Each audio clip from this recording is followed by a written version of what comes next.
Hello दोस्तों, आपका अपना YouTube channel Divyanshu all subject classes Khagaria में आप लोगों को स्वागत है। आप लोग इस वीडियो को लाइक करें, शेयर करें। हमारे चैनल पर नया है तो सब्सक्राइब जरूर कर ले, बगल में बेल आइकन वाले बटन को दबाइए। तो आइए दोस्तों, आज आप लोगों को हिंदी व्याकरण में विराम चिन्ह बताएंगे। विराम चिन्ह किसे कहते हैं ये आप लोगों को बताएंगे।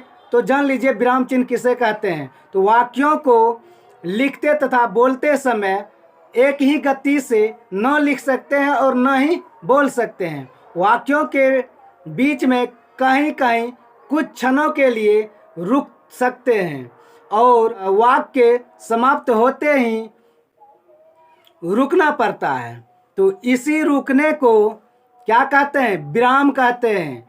और इन्हीं विरामों को प्रकट करने के लिए जिन चिन्हों को लिखते हैं उन्हें विराम चिन्ह कहते हैं।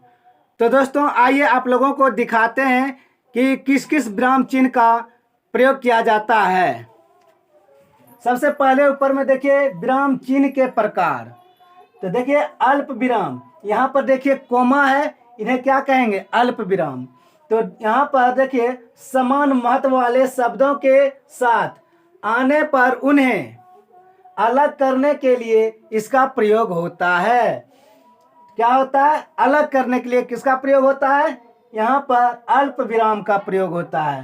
तो जैसे में देखिए राम, यहाँ पर फिर देखिए कोमा है। क्या है? कोमा है। तो राम, यहाँ पर कोमा है।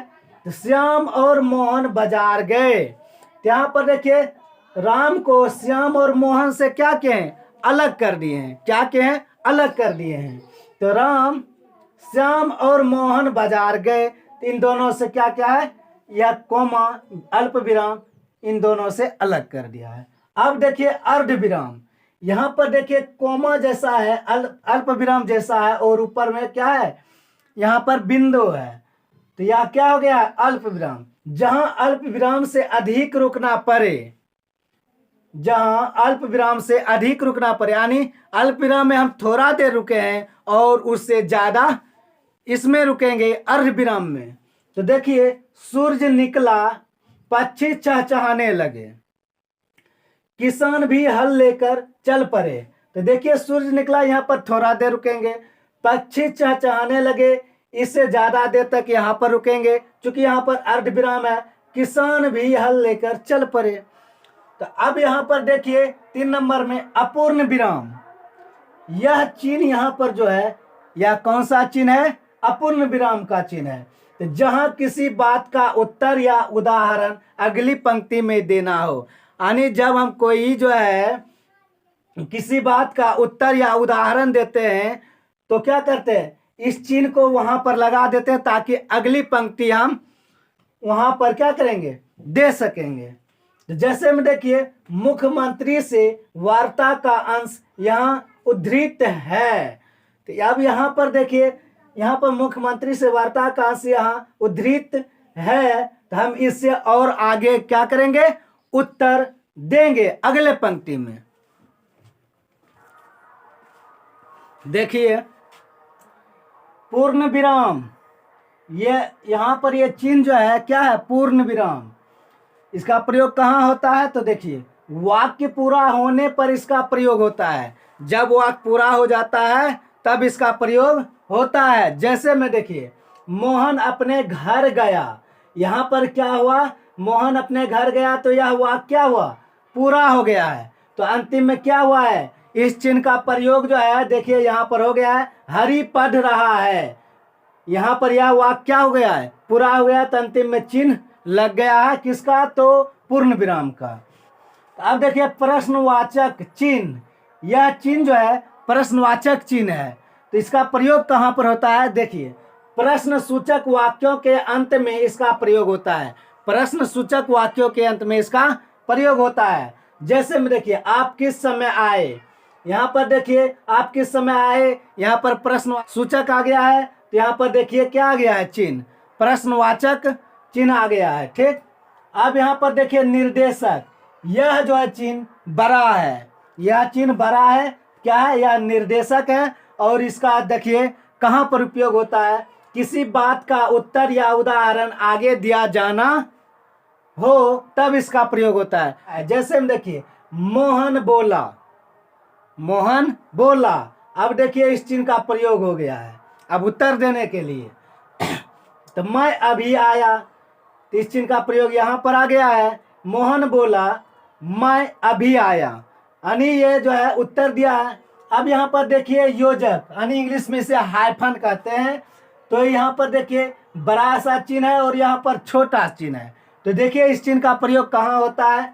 दो शब्दों को जोड़ने के लिए इसका प्रयोग होता है। दो शब्दों को एक साथ जोड़ने के लिए क्या होता है? दो शब्दों को जोड़ने के लिए इसका प्रयोग होता है। देखिए दो शब्दों को जोड़ने के लिए इसका प्रयोग किया जाता है। वह दिन रात, देखिए यहाँ पर दिन रात को जोड़ा गया है। इस चिन्ह को लगाकर इन दोनों को जोड़ा गया है। कैसे जोड़ा गया है? वह दिन रात अथक परिश्रम करता है। देखिए कोष्ठक, यानी यह चिन्ह क्या है? कोष्ठक है। और इसका उपयोग कहाँ किया जाएगा? ये देखिए किसी शब्द के अर्थ को लिखने के लिए इसका उपयोग किया जाता है। किसी शब्द के अर्थ को लिखने के लिए इसका उपयोग किया जाता है। जैसे देखिए शीत, शीत का अर्थ होता है ठंड। तो यहाँ पर देखिए इस कोष्ठक के अंदर क्या गया है? इसका अर्थ निकल के यहाँ आ गया है ठंड। तो लगने से कोई व्यक्ति मर गए, तो इसका जो है अर्थ निकल गया है।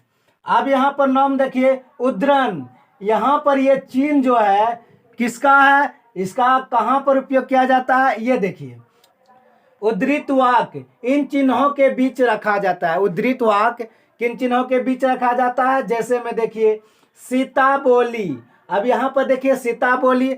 अब इन चिन्ह का प्रयोग यहाँ पर किया जाता है शुरू में। तो देखिए यहाँ पर यानी क्या गया है चिन्ह का प्रयोग? तो मैं सुकुमारी नाथ बन जोगू।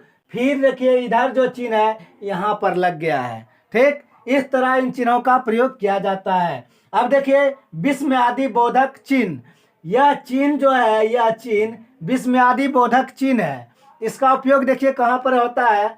विस्मयादि बोधक शब्दों के बाद इसका प्रयोग किया जाता है। विस्मयादि बोधक शब्दों के बाद इसका उपयोग किया जाता है। जैसे में देखिए हाय हाय। अब यहाँ पर देखिए ये विस्मयादि बोधक है, इसके बाद जो है यह विस्मयादि बोधक का चिन्ह लगाया गया यहाँ पर, उसने मार डाला। तो इस तरह चिन्ह का प्रयोग होता है। अब देखिए लाघव चिन्ह, इस चिन्ह का प्रयोग देखिए कहाँ पर किया जाता है? डॉक्टर के लिए देखिए डॉक्टर, यहाँ शॉर्ट में इसका जो है ये चिन्ह जो है यहाँ पर लगा है, देख लीजिए। डॉक्टर के शॉर्ट में यहाँ ये से लिखेंगे, यह लिखने का संक्षिप्त रूप है। डॉक्टर का यह लिखने का संक्षिप्त रूप है। इसे विराम चिन्ह नहीं कहा जाएगा, इसे विराम चिन्ह नहीं कहा जाएगा। तो दोस्तों हम जितने भी लोग हैं जब हिंदी बोलते हैं हर एक चिन्ह पर ध्यान देना पड़ता है। क्या देना पड़ता है? हर एक चिन्ह पर ध्यान देना पड़ता है कि हम जब हिंदी बोलेंगे कौन सा चिन्ह कहाँ पर उसका उपयोग किया जाएगा, या हम लिखेंगे कोई भी वाक्य लिखेंगे तो उन पर ध्यान देना पड़ता है कि कौन सा चिन्ह कहाँ पर हम लागू करेंगे। इसीलिए जो है इस चिन्हों का प्रयोग किया जाता है। तो दोस्तों आप लोगों को यह वीडियो कैसा लगा आप लोग कमेंट करके हमें ज़रूर बताइएगा। जय हिंद।